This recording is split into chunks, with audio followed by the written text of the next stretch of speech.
स्वागत है दोस्त हमारे यूट्यूब चैनल इलेक्ट्रिकल हिंदी में। दोस्त आज के वीडियो में हम जानेंगे मोटर गर्म क्यों होता है, इसका रीज़न क्या है। आज के वीडियो में हम 9 से 10 पॉइंट को कवर करेंगे, जिसके कारण से अगर हम इन चीज़ों पर ध्यान दें तो हमारा मोटर जो है ओवरहीट होके ख़राब होने से बच सकता है। तो चलिए हम वीडियो को शुरू करते हैं। सबसे पहला जो हमारा पॉइंट है दोस्त वह है प्रॉपर लोड का कनेक्ट ना होना। कई बार ऐसा भी होता है दोस्त कि हमारा जो मोटर है दोस्तों अंडर लोड के कारण से भी मोटर हमारा ख़राब हो जाता है और ओवरलोड के कारण से भी मोटर हमारा ख़राब हो जाता है। अंडर लोड में उस कंडीशन में ख़राब होता है कि मान लेते हैं जो मोटर है उसका फुल लोड करंट 10 एम्पियर है, 8 एम्पियर तक का लोड डालना चाहिए। अगर वहाँ पर हम 2 एम्पियर का लोड डालेंगे तो वो मोटर जो है दोस्त अंडर लोड होने के कारण से भी ख़राब हो जाता है। तो इससे बचने के लिए दोस्त हम इसका कनेक्शन स्टार में करेंगे। जैसे कि हम दोस्त जानते हैं जो मोटर होता है उसकी कनेक्शन दो तरीक़ा से किया जाता है, एक तो स्टार में किया जाता है और दूसरा जो होता है दोस्त उसका कनेक्शन हम डेल्टा में करते हैं। तो दोस्त जो इसका फुल लोड 10 एम्पियर है और वहाँ पर 2 से 3 एम्पियर ही हम लोड डाल पा रहे हैं, तो वहाँ पर इसकी कनेक्शन हम स्टार में करेंगे और उस टाइम में हम अंडर वोल्टेज से इसको बचा लेंगे। दूसरा दोस्त ऐसा भी होता है कि जो मोटर है उसका फुल लोड 10 एम्पियर है और वहाँ पर हम 15 एम्पियर का लोड डालते हैं। तो ऐसा करने से क्या होगा दोस्त कि जो मोटर है हमारा ओवरलोड के कारण से ओवरहीट होगा और फिर उसके बाद ख़राब हो जाएगा। तो दोस्त जो है इस कंडीशन में हम जो मोटर का कनेक्शन करेंगे डेल्टा में कनेक्शन करेंगे। तो इस तरह से दोस्त हम प्रॉपर लोड कनेक्ट करके और मोटर को हम ओवरहीट होने से बचा सकते हैं। दूसरा जो पॉइंट है दोस्त वह है वोल्टेज का। ज़्यादातर आपको देखने को मिलेगा 380 से लेके और 440 वोल्ट, इन दोनों के बीच में जो वोल्टेज का रेंज होता है दोस्त उतने कैपेसिटी पे मोटर चल सकता है। लेकिन अगर इस वोल्टेज रेंज से कम जाएगा तभी हमारा मोटर जो है ओवरहीट होगा, या ज़्यादा होगा तभी हमारा मोटर जो है ओवरहीट होगा।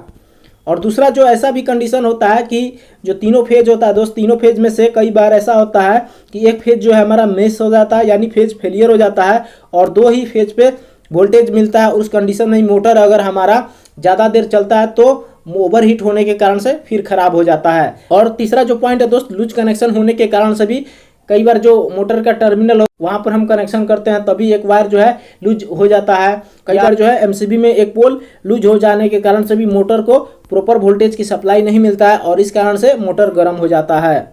और तीसरा जो पॉइंट है दोस्तों वह फ्रीक्वेंसी का। जो पावर ग्रिड से हमें सप्लाई मिलता है दोस्तों उसमें फ्रीक्वेंसी का ज़्यादातर जो इशू नहीं होता है, लेकिन जो हम जनरेटर यूज करते हैं यानी जो डीजी यूज करते हैं उसमें फ्रीक्वेंसी का वेरिएशन होने के कारण से मोटर जो है दोस्त हमारा ओवरहीट हो जाता है। चौथा दोस्त वह है बियरिंग का। बियरिंग जो है ज़्यादा दिन यूज हो जाने के बाद जो उसमें का ग्रीस हो जाता है और सूख जाता है और सूखने के कारण से बेयरिंग जो है जाम हो जाता है और जब मोटर पर लोड डाला जाता है तो मोटर जो है ज़्यादा लोड लेके चलने के कारण से मोटर गर्म हो जाता है।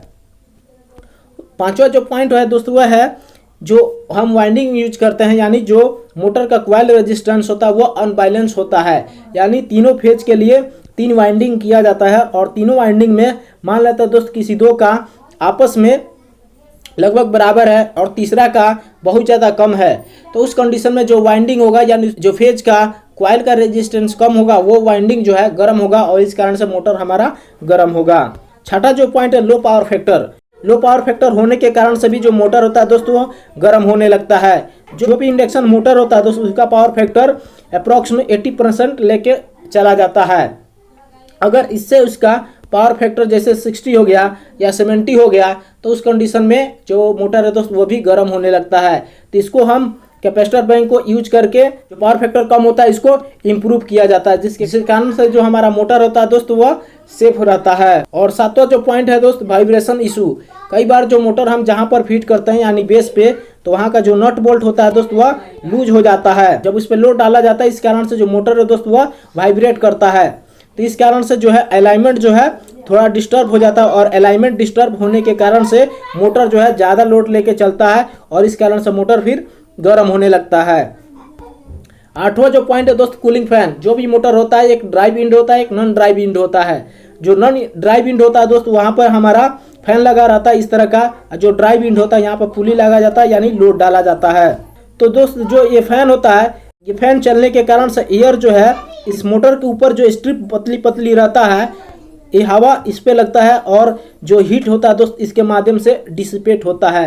तो दोस्त जो मोटर है अगर उसमें फैन नहीं लगा है तो मोटर जब आप चलाते होंगे 2 घंटा या 1.5 घंटा जब आप चलाते होंगे तो मोटर ओवर हीट होने लगता होगा। तो दोस्त फैन लगाना बहुत ज़्यादा ज़रूरी होता है। इस तरह से दोस्त आप फैन लगाकर मोटर को ओवर हीट होने से बचा सकते हैं। हर एक जो मोटर होता है उस पर उसका टेम्परेचर दिया रहता है कि वो कितना टेम्परेचर पे काम कर सकता है। जैसे कि दोस्त आप देखेंगे जो मोटर का नेम प्लेट होता है उस पर 15 डिग्री सेल्सियस टेम्परेचर दिया रहता है। इसका मतलब दोस्त ये हुआ कि इस मोटर को हम वहाँ पर यूज करेंगे जहाँ का आसपास का जो टेम्परेचर वह 50 डिग्री सेल्सियस से कम है। अगर जहाँ पे 50 डिग्री सेल्सियस से ज़्यादा टेम्परेचर होगा तो वहाँ पर उस मोटर को हम यूज नहीं करेंगे, वो हमारा ओवर हीट होने लगेगा और ओवर हीट होने के कारण से जो मोटर है दोस्त वह खराब हो जाएगा। तो दोस्त ये वीडियो आपको कैसी लगी कमेंट करके जरूर बताइएगा। अगर वीडियो आपको कहीं भी अच्छी लगी हो तो प्लीज़ लाइक कर दीजिए और चैनल को सब्सक्राइब करके इस बेल आइकन को क्लिक कर लीजिए जिससे हमेशा आपको नोटिफिकेशन मिलती रहे। तो आज के लिए इतना ही। Thank you for watching.